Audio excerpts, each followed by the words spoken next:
तो चलिए दोस्तों आगे बढ़ते हैं। आज हम फॉरेक्स यानी कि फॉरेन एक्सचेंज वाले चैप्टर को स्टार्ट करने जा रहे हैं। फॉरेक्स का मतलब होता है फॉरेन एक्सचेंज।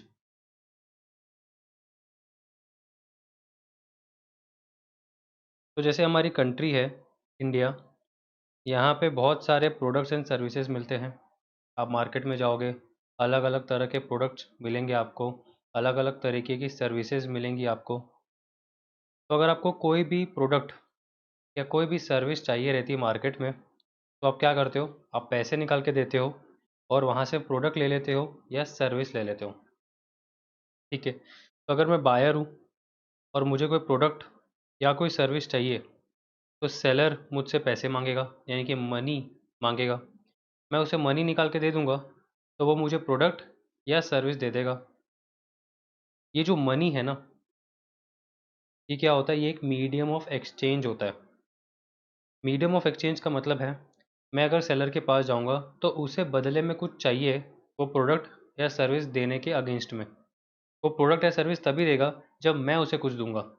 आप ये एरोज देख रहे होंगे कि एक एरो मनी का सेलर के पास जा रहा है और एक एरो मेरे पास यानी कि बायर के पास आ रहा है। यानी कि एक एक्सचेंज हो रहा है, एक ट्रांजैक्शन हो रहा है। ये ट्रांजैक्शन यानी कि एक्सचेंज तभी हो पाया जब मैंने उसे मनी दिया। तो मनी क्या होता है? Money is a medium of exchange. हर देश का मनी अलग होता है। That is every country has its own money. हर कंट्री का मनी अलग होता है। This money is known as currency.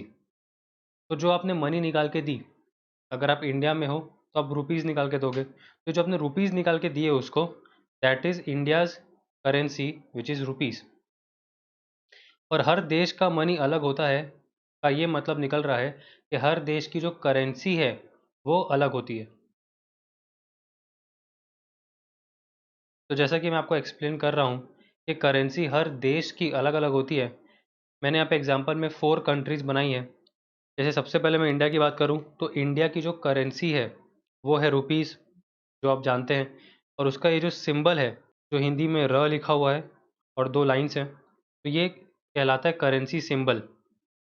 वैसे यूएसए यानी कि अमेरिका एक कंट्री है, उसकी करेंसी है डॉलर। तो ये जो डॉलर साइन है, ये उस करेंसी का सिंबल है। फिर जापान एक कंट्री है जहाँ की करेंसी है येन। और यूके यानी कि यूनाइटेड किंगडम, वहाँ की करेंसी है ग्रेट ब्रिटेन पाउंड या फिर पाउंड स्टर्लिंग, उसका ये सिंबल है। तो हर करेंसी का एक अलग सिंबल होता है जिससे वो डिनोट होता है। मैंने आपके सामने में अलग अलग सिंबल बना दिए हैं। और हर कंट्री की करेंसी अलग अलग होती है। डॉलर को यूएस डॉलर यानी कि यूएस और डॉलर वाला साइन भी कहते हैं। येन को जापानीज येन भी बोला जाता है। ठीक है, तो हर अलग अलग कंट्री का करेंसी अलग अलग होता है और करेंसी सिंबल अलग अलग होता है।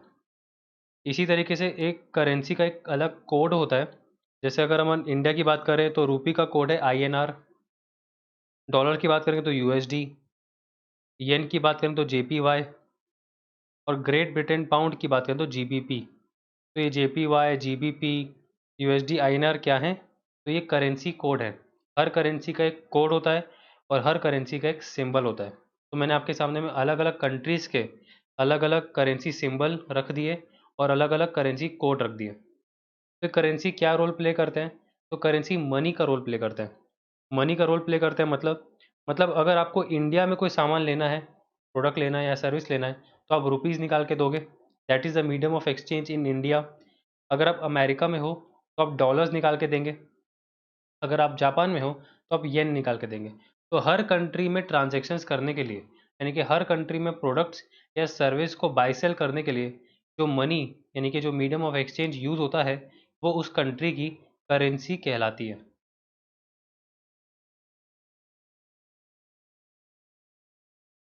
और हर कंट्री के करेंसी का सिंबल अलग अलग होता है और कोड भी अलग अलग होता है। ठीक, अब हम अपने कोर्स में आते हैं विच इज़ फॉरेन एक्सचेंज। तो फॉरेन एक्सचेंज मार्केट क्या होता है? फॉरेन एक्सचेंज मार्केट यानी कि फॉरेक्स मार्केट एक ऐसा मार्केट है जहाँ पे आपकी जो करेंसीज़ है ना, वही आपके प्रोडक्ट्स बन जाती हैं। मैं आपको एक एग्जांपल से समझाता हूँ कि अभी जो मैंने डिस्कस किया वो नॉर्मल मार्केट था।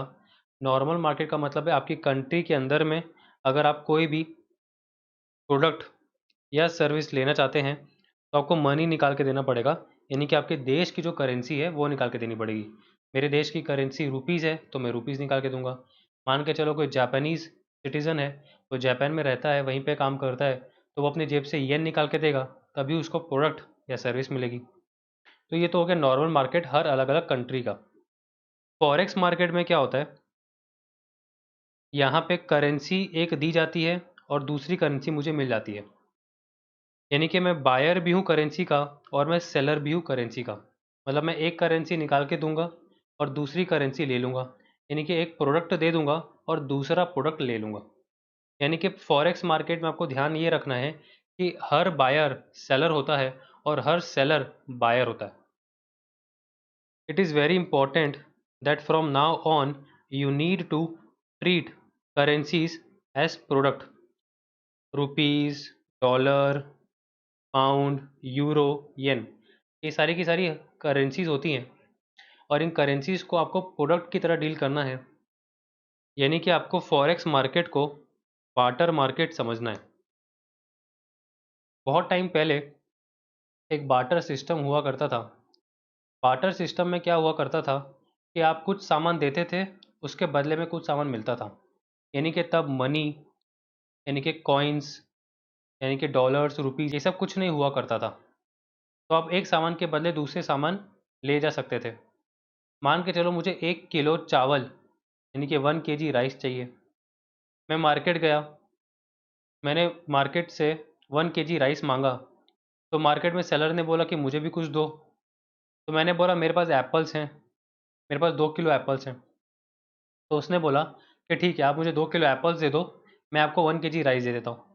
सामने वाले को एप्पल्स चाहिए थे, मेरे को राइस चाहिए था, तो मैंने उससे 1 किलो राइस ले लिया और 2 kgs एप्पल उसको दे दिया। तो आपने देखा कि एक प्रोडक्ट दिया गया और एक प्रोडक्ट लिया गया। यानी कि अगर मेरे को चावल चाहिए तो मैं चावल का बायर हो गया, लेकिन साथ ही साथ मैं एप्पल का सेलर भी हो गया। सामने वाले के एंगल से बात करूं तो सामने वाला राइस का सेलर भी हो गया और एप्पल का बायर भी हो गया। फिर बहुत टाइम बीता और बार्टर सिस्टम ख़त्म हो गया और मनी इंट्रोड्यूस किया गया, which is a medium of exchange which is also prevalent now days, कि अभी आप मनी यूज़ करते हैं। और अभी धीरे धीरे तो हम डिजिटल वर्ल्ड में एंटर कर रहे हैं, जहाँ पे हम डिजिटली पेमेंट्स रिसीव कर रहे हैं और पे भी कर रहे हैं। तो ये चैप्टर को समझने के लिए और ये चैप्टर में कंफ्यूज नहीं होने के लिए आपको अभी से लेकर के करेंसीज को प्रोडक्ट समझना है। यानी कि जो आप रुपीज़ पे करके आते हो उसको मनी नहीं समझना है, उसको प्रोडक्ट समझना है कि रुपीज़ एक प्रोडक्ट है जो कि मैंने दिया और उसके बदले में मुझे कुछ और मिला। और हर बायर सेलर होता है और हर सेलर बायर होता है। तो हम यहाँ फॉरेक्स मार्केट में बार्टर मार्केट की तरह डिस्कस करेंगे कि एक करेंसी दी, दूसरी करेंसी ली। यहाँ पे हम मनी को इंट्रोड्यूस नहीं करेंगे, मनी डिस्कस नहीं करेंगे, हम सिर्फ और सिर्फ प्रोडक्ट्स डिस्कस करेंगे। ये बहुत ही ज़्यादा इंपॉर्टेंट है क्योंकि बहुत सारे स्टूडेंट इस चैप्टर में इसलिए कंफ्यूज हो जाते हैं, उनको बहुत टफ लगता है चैप्टर, क्योंकि वो लोग करेंसीज को प्रोडक्ट नहीं समझ पाते हैं। तो मैं आपको आज एक क्लैरिटी दे रहा हूँ कि ये चैप्टर समझने के लिए आपको हर करेंसी को प्रोडक्ट समझना पड़ेगा। चलिए आगे बढ़ते हैं। करेंसी दो तरीके की होती है, एक होती है होम करेंसी जिसे HC बोलते हैं और एक होती है फॉरेन करेंसी जिसे FC बोलते हैं। तो एक हो गई होम करेंसी, एक हो गई फॉरेन करेंसी। होम करेंसी का मतलब होता है करेंसी ऑफ दैट कंट्री।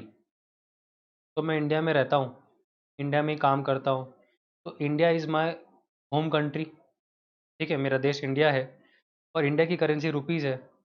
तो मैं कहूँगा कि मेरी जो होम करेंसी है HC है वो रुपीज़ है। मेरे लिए फॉरेन करेंसी क्या होगा, तो मेरे लिए फॉरेन करेंसी होगा currency of all other countries, यानी कि फॉरेन कंट्रीज़। इंडिया को छोड़ के बाकी सारी कंट्रीज़ मेरे लिए फॉरेन कंट्री होती है। तो फॉरेन कंट्री की जो करेंसी है, यानी कि डॉलर हो गया, पाउंड हो गया, येन हो गया, एसेट्रा, यानी कि इंडिया को छोड़ के बाकी जितने भी देश हैं इस दुनिया में, उन देशों की करेंसीज मेरे लिए फॉरेन करेंसी होगी, और मेरे लिए सिर्फ रुपीज़ ही मेरे लिए होम करेंसी होगी। ठीक है, तो करेंसी दो तरीके की होती है, एक होती है होम करेंसी और दूसरी होती है foreign currency. Note, it is not always possible in questions that your home currency is rupees. It will depend upon the data of the question. ये बहुत ही इंपॉर्टेंट नोट है कि यहाँ पे तो मैंने आपको एग्जाम्पल के तौर पे समझा दिया कि मेरी होम करेंसी रुपीज़ है। आपको भी लग रहा होगा कि आपकी भी होम करेंसी रुपीज़ ही है, लेकिन जब आप क्वेश्चंस के डेटा में जाएंगे तो वहाँ पर एक यूएस का इंपोर्टर होगा या फिर जापान का एक्सपोर्टर होगा, तो आपका जो व्यू पॉइंट है वो आपको चेंज करना पड़ेगा। इसलिए आप ये जो रुपीज़ को हमेशा होम करेंसी मत मानना, आप क्वेश्चन के डेटा को पढ़ना, उसके बाद समझना कि आप हैं कौन, मतलब क्वेश्चन किस क्लाइंट या किस बंदे के ऊपर है, समझना कि उसका देश कौन सा है, उसके लिए होम करेंसी क्या होगी और उसके लिए फॉरेन करेंसी क्या होगी। मैंने यहाँ पे एग्जांपल के तौर पे तो समझा दिया कि होम करेंसी रुपीज़ है और बाकी सारी करेंसीज फॉरेन करेंसीज है, लेकिन ज़रूरी नहीं कि हर क्वेश्चन ऐसा डिज़ाइन हो कि आपके लिए होम करेंसी रुपीज़ ही हो। आपके लिए होम करेंसी जापान भी हो सकती है अगर जापान की कोई इंपोर्टर या एक्सपोर्टर की बात चल रही है, या आपकी होम करेंसी डॉलर हो सकती है अगर आप अमेरिका के एक्सपोर्टर या इम्पोर्टर हैं। तो क्वेश्चन के डेटा पे डिपेंड करेगा कि आपकी होम करेंसी कौन सी होगी और आपकी फॉरेन करेंसी कौन सी होगी। चलिए आगे बढ़ते हैं। अब हम डिस्कस करते हैं कि एक्सचेंज रेट आखिर होता क्या है। एक्सचेंज रेट का मतलब होता है किसी रेट से एक्सचेंज होना। क्या एक्सचेंज होना? तो करेंसीज का एक्सचेंज होना। That is rate at which the exchange transaction has been done. मैं कहना क्या चाहता हूँ? मैं कहना ये चाहता हूँ कि फॉरेक्स मार्केट में जैसा मैंने आपको समझाया कि आप एक करेंसी देते हो, यानी कि एक प्रोडक्ट देते हो और दूसरा प्रोडक्ट यानी कि करेंसी ले लेते हो, यानी कि आप एक तरीके से करेंसीज का एक्सचेंज करते हो फॉरेक्स मार्केट में। ठीक है, आप एक एग्जांपल लेते हैं कि मैं किसी सेलर के पास गया और मुझे डॉलर चाहिए थे। डॉलर एक करेंसी है, मुझे डॉलर चाहिए थे विच इज़ $10। तो मैं गया किसी सेलर के पास जो डॉलर बेचता है। मैंने बोला मुझे $10 चाहिए। उसने बोला 700 रुपये दो। तो मेरे पास 700 रुपीज़ थे। मैंने 700 रुपये यानी कि 700 रुपये करेंसी दी और $10 करेंसी ले ली। यानी कि मैं कह सकता हूँ कि मैंने डॉलर बाय किया और रुपीज़ सेल किया। ये बहुत ही इंपॉर्टेंट है। मैं यहाँ पे ये नहीं बोलूँगा कि मैंने उसको 700 रुपये पेमेंट की या फिर उसको मनी दिया। मनी को आप भूल जाओ। फॉरेक्स मार्केट में मनी कुछ नहीं होता, जो होता है वो करेंसीज होते हैं। तो मैं ये बोलूँगा कि मैंने डॉलर बाय किया और रुपीज़ सेल किए। सामने वाला क्या बोलेगा? सामने वाला बोलेगा कि उसने डॉलर सेल किए और रुपीज़ बाय किया। यानी कि सामने वाला सेलर भी है और बायर भी है, और मैं खुद एक बायर भी हूँ और सेलर भी हूँ, क्योंकि मैं फॉरेक्स मार्केट डिस्कस कर रहा हूँ, यानी कि बाटर मार्केट डिस्कस कर रहा हूँ। यानी कि ऐसा मार्केट जो बाटर सिस्टम पे चलता है, यानी कि एक सामान दे एक सामान ले, तो एक करेंसी दे दूसरी करेंसी ले। That is your forex market. अभी जो ट्रांजेक्शन हुआ वहाँ पे आपको दिख रहा होगा कि $10 700 रुपये के बराबर है ना। जब मैं उसको बोला कि $10 दे, तो उसने मुझे एग्जैक्ट फिगर बोली 700 रुपीज़। तो अगर मैं $1 का वैल्यू जानना चाहूँ कि $1 कितने रुपयों के बराबर होता है, तो मैं ये कहूँगा कि अगर $10 700 रुपये के बराबर है तो $1 कितने रुपीज़ के बराबर होगा? That will be calculated using the unitary method, 700 रुपये अपॉन $10 इंटू $1। तो आंसर आएगा ₹70 पर डॉलर, यानी कि ₹70 पर डॉलर। ये जो आपका आंसर आया है ₹70 पर dollar, this is the exchange rate. ये $1 70 रुपये के बराबर है।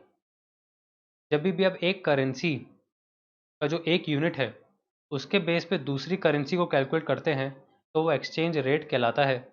यहाँ पे मैंने एक यूनिट ऑफ डॉलर करेंसी को रुपीस करेंसी में कन्वर्ट किया और मैंने पाया कि $1 70 रुपये के बराबर होता है। तो जब एक यूनिट ऑफ एक करेंसी को आप डिटरमाइन कर लेते हैं दूसरे करेंसी के रूप में, तो वो जो रेट आता है that is known as exchange rate. यहाँ पे मेरा एक्सचेंज रेट है ₹70 पर डॉलर, जिसका मतलब निकलता है कि $1 70 रुपये के बराबर है। ठीक है, तो ये जो ट्रांजैक्शन हुआ है ये किस रेट पे हुआ है? तो ये 70 रुपीज़ पर डॉलर पे हुआ है। तो आप सोच रहे होगे कि 70 रुपये $1 के बराबर कैसे हुए? देखिए, ये डिपेंड करेगा demand and supply of rupees. जब मैंने आपको एग्जांपल दिया था कि 1 किलो राइस चाहिए था मुझे, तो मुझे 2 किलो एप्पल देने पड़े। वो 1 किलो एप्पल क्यों नहीं मांगा? वो 4 किलो एप्पल क्यों नहीं मांगा? उसने 2 किलो एप्पल क्यों मांगे? क्योंकि एप्पल की मार्केट में जो डिमांड चल रही होगी, उसकी सप्लाई कितनी होगी, उस पर डिपेंड करेगा कि 1 किलो राइस के पीछे कितने एप्पल देने पड़ेंगे। जैसा कि वहाँ पे दो प्रोडक्ट्स की बात चल रही थी, राइस एंड एप्पल, तो यहाँ पे हम कौन से दो प्रोडक्ट की बात करेंगे? तो हम यहाँ पे डॉलर और रुपीस की बात करेंगे कि रुपीस एक करेंसी है, यानी कि एक प्रोडक्ट है। उस प्रोडक्ट की जितनी डिमांड होगी और उस प्रोडक्ट का जितना सप्लाई होगा, उसी पे एक्सचेंज रेट डिपेंड करेगा। तो यहाँ पे मैंने ये लिखा है कि 70 रुपये क्यों आया answer?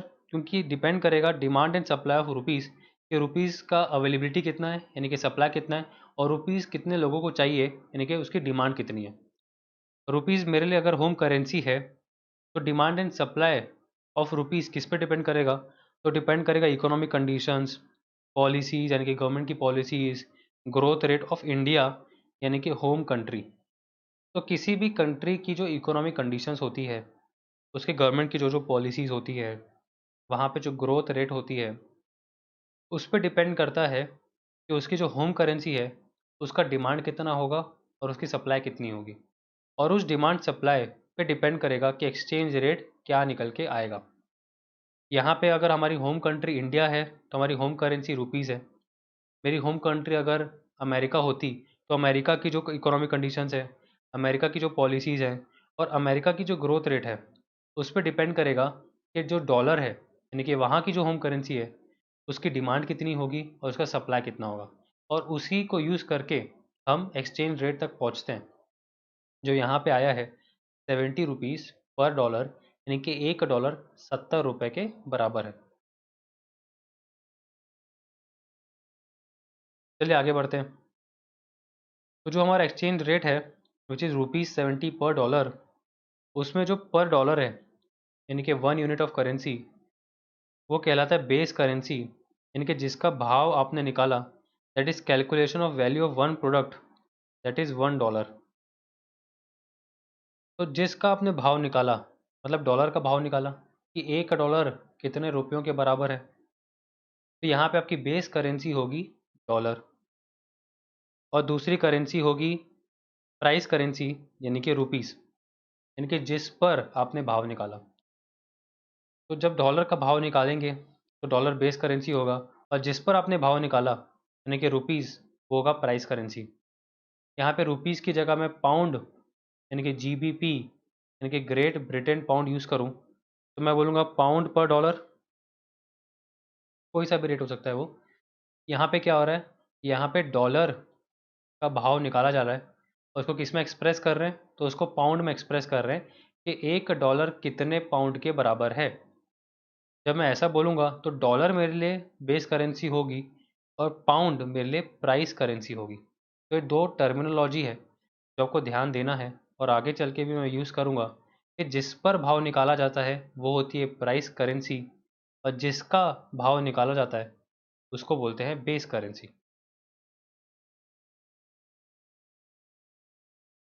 Note: in forex chapter, units play a very important role in understanding the concepts and solving the questions. इसको मैं एग्जांपल से समझाता हूँ कि मैं कहना क्या चाहता हूँ। एग्जांपल नंबर 1 है कि अभी हमने जो एग्जांपल लिया, जिसमें एक्सचेंज रेट आया था 70 रुपीज़ पर डॉलर, मान के चलो I need $210, how much rupees I have to give to get $210। तो मुझे $210 वाला प्रोडक्ट चाहिए और मुझे रुपीज़ वाला प्रोडक्ट देना है, तो मैं रुपीज़ कितना निकाल के दूँ, या फिर रुपीज़ मेरे पास होना कितना चाहिए कि मुझे $210 मिल जाए? तो हम ये बोलेंगे कि $1 70 रुपीज़ के बराबर है, तो $210 कितने रुपीज़ के बराबर होगा? तो हम इसको सॉल्व करेंगे, तो ₹70 अपॉन $1 इंटू $210, आप नोटिस करेंगे तो डॉलर और डॉलर को मैंने यहाँ पे काट दिया है। आंसर आपका रुपीज़ में आ रहा है विच इज़ 14,700, 14,700। ऑप्शन नंबर 1 मतलब ऐसे भी सॉल्व कर सकते हैं और इस तरीके से भी सॉल्व कर सकते हैं कि ₹70 पर डॉलर इंटू $210, तो डॉलर और डॉलर कैंसिल हो जाएंगे। 14,700 आपका आंसर आएगा रुपीज़ में। मतलब 14,700 रुपीज़ मेरे पास होने चाहिए, और अगर मैं 14,700 रुपीज़ दे दूंगा तो मुझे $210 मिल जाएंगे, अगर एक्सचेंज रेट 70 रुपये पर डॉलर चल रहा है तो आपने नोटिस किया होगा कि डॉलर और डॉलर मैं कैंसिल आउट कर रहा हूँ। ऐसा इसलिए कर रहा हूँ क्योंकि कोई भी करेंसी यूनिट होती है, यानी कि अगर मैं $1 बोल रहा हूँ तो जो 1 बोला उसका यूनिट डॉलर है। 1 रुपीज़ बोल रहा हूँ तो जो रुपीज़ है वो 1 का यूनिट है। यूनिट को मैंने बेसिक्स में भी आपको समझाया था, यहाँ पर भी एक ब्रीफ में समझा देता हूँ कि हर चीज़ का एक यूनिट होता है। जैसे कि डिस्टेंस की बात करेंगे, मान के चलो 10 किलोमीटर, तो जो किलोमीटर मैंने बोला it's a unit of distance. Time की बात करेंगे तो टाइम का यूनिट होता है, मान के चलो आवर्स, तो मैंने बोला कि 4 आवर्स, तो आवर्स क्या है, hours is the unit of time. Speed की बात करेंगे तो मैंने बोला 23 किलोमीटर पर आवर, तो किलोमीटर पर आवर का क्या मतलब है, kilometre per hour is the unit of speed.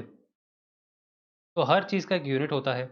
Finance के जगत में, यानी कि फाइनेंस वर्ल्ड में, हम लोग कौन से यूनिट्स के साथ खेलते हैं, हम खेलते हैं शेयर्स के साथ, डिबेंचर्स के साथ, और अब तो करेंसीज के साथ भी, यानी कि रुपीज़, डॉलर, पाउंड्स। तो अगर मुझे बोलना हो कि market price of a share is 10 rupees, तो मैं उसको बोलूँगा 10 रुपीज़ पर शेयर, यानी कि एक शेयर की मार्केट प्राइस 10 रुपये के बराबर है। तो जो 10 रुपये पर शेयर है उसमें रुपीज़ पर शेयर जो आपने बोला that is the unit of that share, और 10 is the numeric value.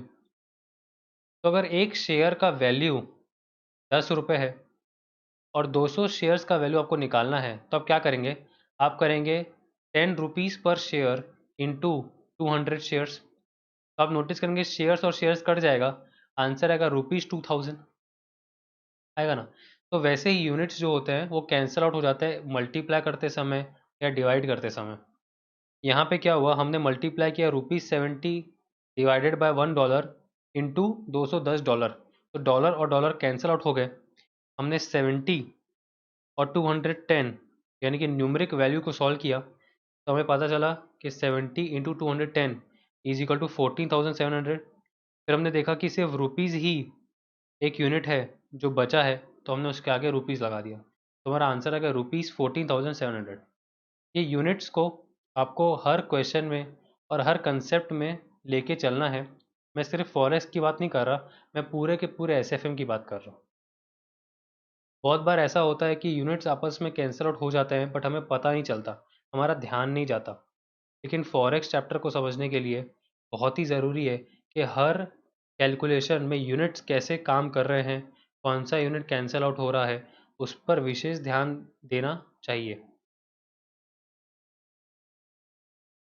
Example number 2 लेते हैं कि अगर मेरा एक्सचेंज रेट है ₹70 पर डॉलर और मेरे पास 5600 रुपीज़ है, तो अगर मेरे पास 5600 रुपीज़ है, how much dollar can I get from 5600 rupees.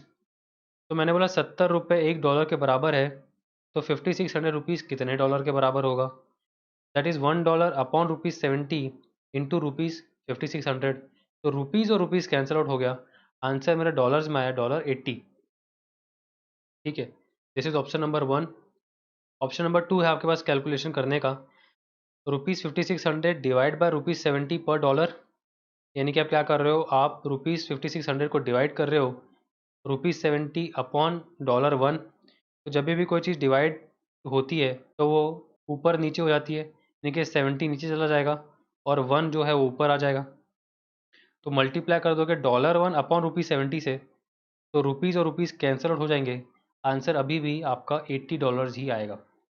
ये यूनिट्स बहुत ही इंपॉर्टेंट हैं, बहुत ही इंपॉर्टेंट रोल प्ले करते हैं फॉरेक्स चैप्टर में, तो प्लीज़ आपको इसका ध्यान देना है और आप कोई भी ऑप्शन के थ्रू कैलकुलेशन कर सकते हैं। ठीक है, तो चलिए क्वेश्चन देख लेते हैं। The following spot rate are observed in the foreign currency market. Spot rate का मतलब होता है कि आज यानी कि टुडे यानी कि T is equal to zero में एक्सचेंज रेट क्या चल रहा है। आप इसे डेरिवेटिव्स चैप्टर से लिंक कर सकते हैं, जहाँ पर मैंने आपको बताया था स्पॉट प्राइस क्या होता है। तो स्पॉट प्राइस मैंने वहाँ पर समझाया था कि स्पॉट प्राइस का मतलब होता है अंडरलाइंग एसेट का जो प्राइस है T is equal to zero में, उसे हम स्पॉट प्राइस कहते हैं। वही चीज़ यहाँ पर स्पॉट रेट का काम करेगी कि आज T is equal to zero में एक्चुअल एक्सचेंज रेट क्या चल रहा है मार्केट में, उसे हम स्पॉट रेट कहेंगे। करेंसी, फॉरेन करेंसी पर यूएस डॉलर। जैसा पहला लिखा हुआ है ब्रिटेन पाउंड 0.62, इसको पूरा पढ़ेंगे तो बोलेंगे जीबीपी 0.62 पर डॉलर, यानी कि एक डॉलर 0.62 जीबीपी के बराबर है। ठीक है। दूसरा है नीदरलैंड्स गिल्डर 1.90, तो इसे हम बोलेंगे नीदरलैंड्स गिल्डर 1.90 पर यूएस डॉलर। नीदरलैंड्स गिल्डर को डच गिल्डर्स भी बोलते हैं। स्वीडन क्रोनर 6.4, तो स्वीडन क्रोना 6.4 पर US dollar.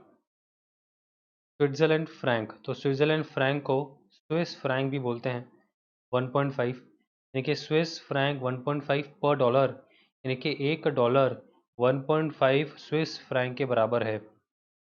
Italy lira 1300 per dollar. Japan येन 140, तो इसका मतलब होगा जापानीज़ येन 140 पर डॉलर, यानी कि एक डॉलर 140 येन के बराबर है। On the basis of this information, compute the nearest second decimal the number of British pound that can be acquired for $100। तो मान के चलो मेरे पास $100 है, यानी कि 100 प्रोडक्ट हैं डॉलर के, वो मुझे देने हैं किसी को, और उससे मुझे ब्रिटिश पाउंड लेने हैं। तो कितना ब्रिटिश पाउंड ले पाऊंगा? तो अमाउंट ऑफ जीबीपी यानी कि पाउंड, $100 जो मेरे पास हैं, मल्टीप्लाई कर दूंगा पाउंड 0.62 पर डॉलर, यानी कि मल्टीप्लाई कर दूंगा एक्सचेंज रेट। मल्टीप्लाई करने से डॉलर और डॉलर कट जाएगा, आंसर आएगा पाउंड 62, यानी कि 100 इंटू 0.62। तो यानी कि मुझे 62 पाउंड मिल जाएंगे अगर मैं $100 दे देता हूँ तो। दूसरा है dollars that 50 Dutch guilders a European monetary union legacy currency will buy. तो 50 डच गिल्डर देने पर मुझे कितने डॉलर मिलेंगे?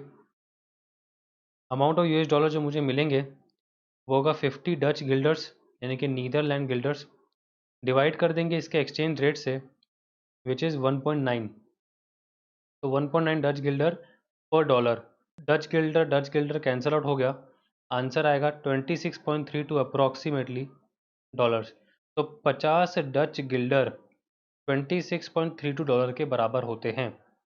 अब आप ये सोच रहे होंगे कि कब मुझे मल्टीप्लाई करना है और कब मुझे डिवाइड करना है। तो ये आपको दोनों करेंसीज यानी कि जो एक्सचेंज रेट है वो और जो आपके पास है वो, उन दोनों चीज़ों को आपको देखना पड़ेगा कि कौन सी चीज़ कहाँ पर दी हुई है। यानी कि अगर आपके पास डॉलर्स अवेलेबल है और आपको पाउंड पर डॉलर को यूज़ करना है, तो जब आप मल्टीप्लाई करोगे तब जाके डॉलर और डॉलर कैंसिल होंगे। अगर आपने $100 से पाउंड 0.62 पर डॉलर डिवाइड कर दिया तो आंसर गलत आएगा, क्योंकि कोई करेंसी कैंसिल आउट नहीं होगी। तो आपको इस चीज़ का ध्यान देना है कि कब मुझे मल्टीप्लाई करना है, कब मुझे डिवाइड करना है, और उसको बेस्ट तरीका है याद करने का कि कब करेंसीज कैंसिल आउट होंगी। अगर आप सेकंड केस में देखेंगे तो यहाँ पे डच गिल्डर और डच गिल्डर तभी कैंसिल आउट हो पा रहे हैं जब वो डिवीजन में है, यानी कि 50 Dutch Gilder is divided by 1.9 Dutch Gilder पर डॉलर। तो डच गिल्डर कैंसिल आउट हो गया, डॉलर ऊपर आ गया और बन गया डॉलर 26.32। स्वीडिश क्रोना, तो स्वीडन क्रोनर या स्वीडिश क्रोना का मतलब एक ही है, that can B acquired for $40। तो मेरे पास $40 वाला प्रोडक्ट है, वो मुझे देना है और स्वीडिश क्रोना लेना है। तो कितना मिलेगा स्वीडिश क्रोना? वो मिल सकता है $40 मल्टीप्लाई बाय स्वीडिश क्रोना 6.4 पर डॉलर। तो डॉलर डॉलर कैंसिल आउट हो जाएंगे, आंसर आएगा 256 स्वीडिश क्रोना। तो $40 256 स्वीडिश क्रोना के बराबर हैं, यानी कि एक प्रोडक्ट दोगे दूसरा प्रोडक्ट मिलेगा।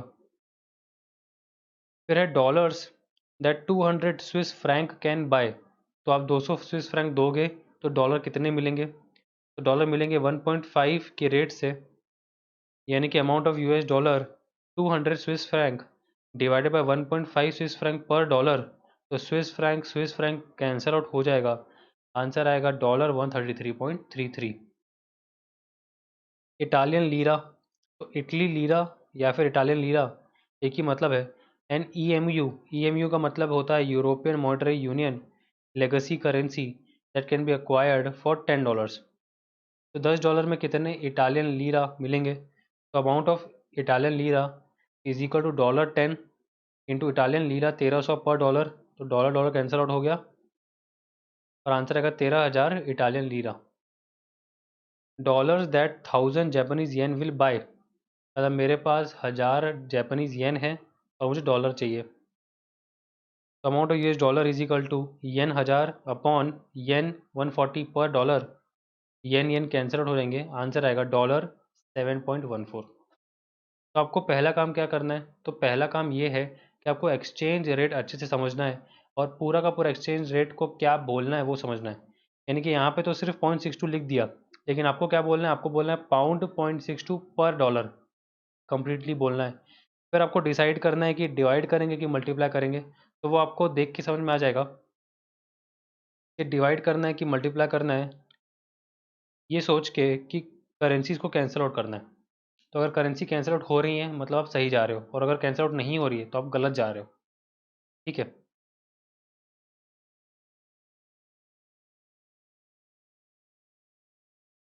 अब बात करते हैं appreciation and depreciation of currency. इसका क्या मतलब है, इसका मतलब ये है कि एक जगह मेरे पास रुपीज़ है, एक जगह मेरे पास डॉलर है। मैंने आपसे कहा था कि कोई भी करेंसी का जो डिमांड एंड सप्लाई है वो डिपेंड करता है उस कंट्री की इकोनॉमिक कंडीशंस, ग्रोथ रेट वगैरह में। तो रुपीज़ किस पे डिपेंड करेगा, रुपीज़ डिपेंड करेगा इंडिया की इकोनॉमिक कंडीशंस, यहाँ का ग्रोथ रेट वगैरह वगैरह। और डॉलर किस पे डिपेंड करेगा, तो डॉलर डिपेंड करेगा अमेरिका की इकोनॉमिक कंडीशंस और वहाँ का ग्रोथ कैसा है उस पर। तो मान के चलो अमेरिका जो है वहाँ की जो इकोनॉमिक कंडीशंस है वो बहुत अच्छी होती जा रही है इंडिया के कंपैरिजन में, वहाँ का जो ग्रोथ रेट है वो इंडिया से काफ़ी अच्छा है, मान के चलो ऐसा हो रहा है। तो इस तरीके से आपको पता चल रहा होगा कि डॉलर की डिमांड बहुत ज़्यादा होने वाली है रुपीज़ के कंपैरिजन में। ठीक है, जो हम डिमांड सप्लाई बोलते हैं ना, वो किसी ना किसी करेंसी से कंपेयर करके बोलते हैं कि जो डॉलर है उसकी demand is more as compare to rupees. तो जब मैंने ऐसा बोला कि डॉलर की demand is more as compare to rupees, यानी कि डॉलर अप्रिशिएट करेगा। ये जो वर्ड मैंने बोला अप्रिशिएट, उसका मतलब ये है कि एक करेंसी की डिमांड बहुत ज़्यादा है मार्केट में। ठीक है, इसको दूसरे तरीके से समझते हैं कि मान के चलो मेरे पास तो एप्पल्स हैं और सामने वाले के पास राइस है, लेकिन ऐसे एक दुनिया है जहाँ पे एप्पल बहुत लोग कम खाते हैं बट राइस हर किसी को चाहिए, दाल चावल। तो दाल चावल के लिए चावल तो सबको चाहिए ही चाहिए, एप्पल नहीं भी होगा तो चलेगा। इसका मतलब क्या निकल रहा है कि चावल की डिमांड बहुत ज़्यादा है भाई एप्पल से। एप्पल लोग नहीं भी खाएंगे, एप्पल उनके पास नहीं होगा तो चलेगा बट राइस होना चाहिए। और राइस लोग ढूंढ ढूंढ के परचेस करेंगे, यानी कि बाटर सिस्टम करेंगे कि भैया एप्पल ले ले राइस दे दे, बनानास ले ले राइस दे दे। तो जो राइस सेलर है, जो राइस का किसान है, मान के चलो जो फार्मर है जिसके पास राइस खुद के पास आते जा रहा है, तो बहुत खुश हो जाएगा। क्यों, क्योंकि हर किसी को राइस चाहिए। किसी के पास एप्पल है नहीं है चलेगा, बनाना है नहीं है चलेगा, बट राइस हर किसी को चाहिए, यानी कि राइस की डिमांड बहुत ज़्यादा होने वाली है। वैसे करेंसीज में भी होता है कि डॉलर की डिमांड अगर बहुत ज़्यादा होने वाली है तो डॉलर अप्रिशिएट करेगा रुपीज़ के कंपैरिजन में। तो मान के चलो ₹70 पर डॉलर आपका एक्सचेंज रेट चल रहा है। मैंने आपको बताया था कि जो बेस करेंसी है यहाँ पे वो डॉलर है, क्योंकि उसके एक यूनिट की बात चल रही है, यानी कि 1 unit of dollar is equal to 70 units of rupees. तो अगर डॉलर 5% बढ़ गया, अप्रिशिएट हो गया, यानी कि उसकी डिमांड बढ़ गई, तो नया एक्सचेंज रेट कैसे निकालेंगे, तो नया एक्सचेंज रेट निकालेंगे 70 इंटू 1 प्लस 0.05 करके, यानी कि 70 इंटू 1.05 करके। ठीक है, और अगर डॉलर 5% गिर गया, यानी कि बेस करेंसी 5% गिर गई, तो नया एक्सचेंज रेट निकलेगा 70 इंटू 1 माइनस 0.05, यानी कि 70 इंटू 0.95। ओके, अब प्राइस करेंसी की बात करते हैं। तो प्राइस करेंसी आपके यहाँ पे रुपीज़ है, और अगर रुपीज़ 5% बढ़ गया तो नया एक्सचेंज रेट निकल के आएगा 70 upon 1 plus 0.05, which is 70 upon 1.05। और अगर रुपीज़ 5% गिर गया तो 70 को डिवाइड करेंगे आप 1 माइनस 0.05 से, यानी कि 70 अपॉन 0.95। तो आपको डिफरेंस दिख गया होगा कि यहाँ पर मैंने किया 70 अपॉन 1.05, और यहाँ पर मैंने किया 70 इंटू 1.05।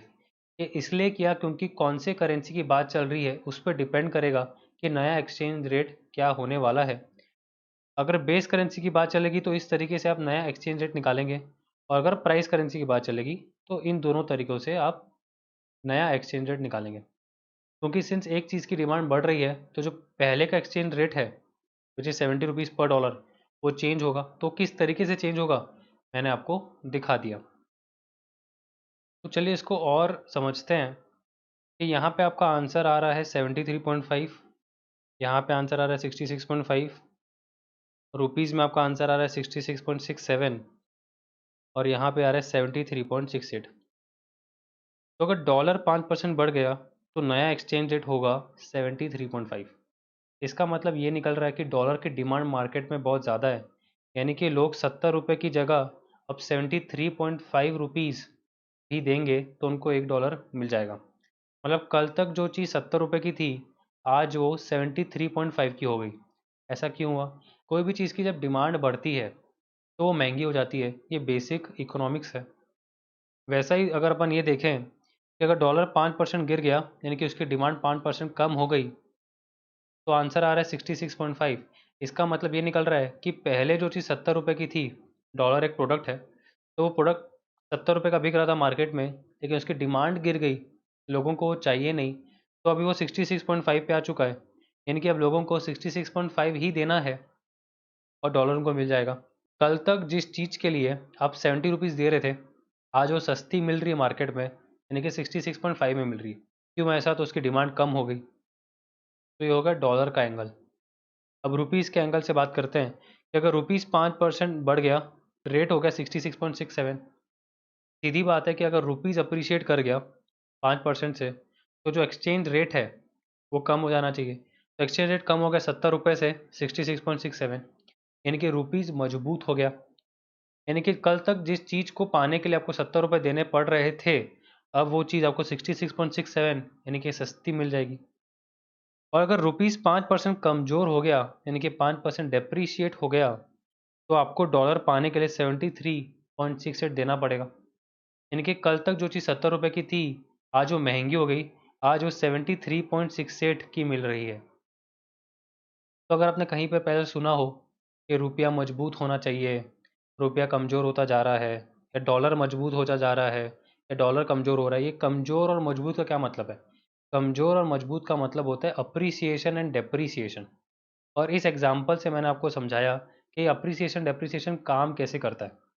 अगर आप डॉलर्स को एक प्रोडक्ट की तरह लेंगे, तो अगर किसी प्रोडक्ट की डिमांड बढ़ती है तो उसका प्राइस भी मार्केट में बढ़ता है। यहाँ पे हमारा प्रोडक्ट है डॉलर, और हमारा मार्केट है फॉरेक्स मार्केट। तो अगर डॉलर का डिमांड बढ़ेगा, यानी कि अमेरिका की इकोनॉमिक कंडीशंस, अमेरिका की पॉलिसीज़ बहुत अच्छी होती जाएगी, तो हर किसी को डॉलर चाहिए होगा। अगर हर किसी को डॉलर चाहिए तो डॉलर की डिमांड बढ़ेगी, और अगर डॉलर की डिमांड बढ़ेगी तो डॉलर का जो एक्सचेंज रेट है, यानी कि रुपीज़ पर डॉलर, वो भी बढ़ेगा। यानी कि 70 रुपीज़ से वो हो जाएगा 73.5। यानी कि वो प्रोडक्ट अब 70 रुपये का नहीं मिलेगा मार्केट में। कल तक मेरे जेब में 70 रुपये थे, मैं बहुत खुश था कि कल जाके डॉलर ले लूँगा 70 रुपये का। बट ऐसा हुआ नहीं, एक दिन में डॉलर का रेट 73.5 हो गया। मतलब अभी मेरे पास जो जेब में 70 रुपये हैं, उसमें अगर मेरे को $1 चाहिए होगा तो कोई नहीं देगा। मुझे 3.5 एक्स्ट्रा पैसे लाने पड़ेंगे, तो जाके 73.5 आएगा, तब जाके मुझे $1 मिल पाएगा। मतलब प्रोडक्ट महंगा हो गया। ठीक है? तो इसी तरीके से मैंने कोशिश की कि आपको बहुत अच्छे तरीके से समझा पाऊँ कि normal day to day life में जो रुपया मजबूत होना या रुपया कमज़ोर होना वाली बात चलती रहती है, उसका मतलब क्या है? उसका मतलब है appreciation, depreciation of currency.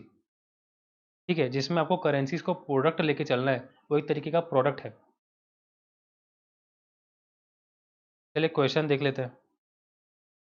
Suppose that one French franc, तो फ्रांस की करेंसी है French franc, could be purchased in the foreign exchange market यानी कि forex market for 20 US cents on January 2012।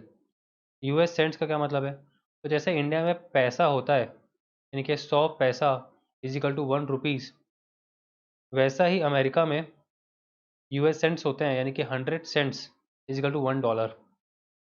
If the franc appreciated 10% the next day against the dollar, तो देखो यहाँ पे जो अप्रिसिएशन हो रहा है फ्रैंक में, वो अगेंस्ट सम करेंसी हो रहा है, यानी कि फ्रांस की जो करेंसी है विच इज़ फ्रेंच फ्रैंक, वो अप्रिशिएट हो गई यानी कि उसकी डिमांड बढ़ गई 10% एज कम्पेयर्ड टू डॉलर।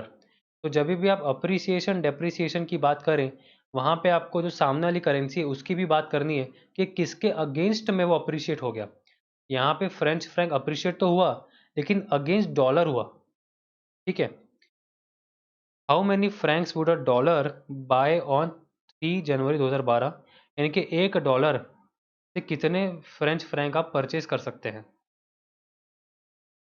चलिए आंसर देख लेते हैं कि आज की डेट में 1 French franc is equal to 20 US cents. 100 US cents का मतलब 1 यूएस डॉलर होता है, यानी कि 20 US cents is equal to 0.20 US dollar. तो आपका एक्सचेंज रेट क्या होगा? आपका एक्सचेंज रेट होगा 0.20 यूएस डॉलर पर फ्रेंच फ्रैंक।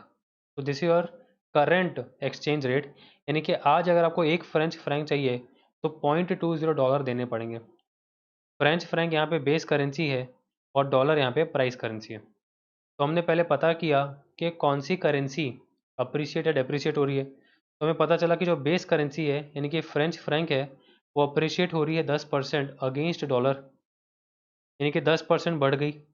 10% बढ़ गई यानी कि 0.10 बढ़ गई। तो फॉर्मूला क्या लगाएंगे? तो फॉर्मूला कुछ इस तरीके से लगाएंगे कि अगर बेस करेंसी बढ़ती है तो आप मल्टीप्लाई करते हैं 1 प्लस डेसिमल से। तो यहाँ पर भी हम वही करेंगे, 0.20 यानी कि एक्सचेंज रेट को मल्टीप्लाई करेंगे 1 प्लस 0.10, यानी कि 0.20 इंटू 1.10 यानी कि 0.22 यूएस डॉलर पर फ्रेंच फ्रैंक।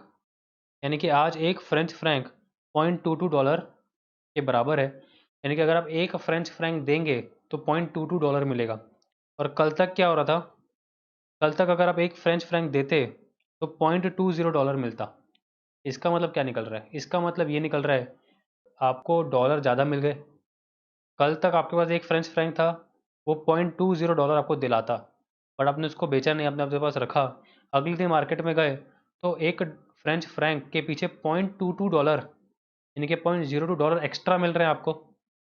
एक्स्ट्रा मिल रहा है ना, तो इसको बोलेंगे फ्रेंच फ्रैंक अप्रिशिएट हुआ 10% से। क्वेश्चन हमसे पूछ रहा था कि $1 कितने फ्रेंच फ्रैंक के बराबर है।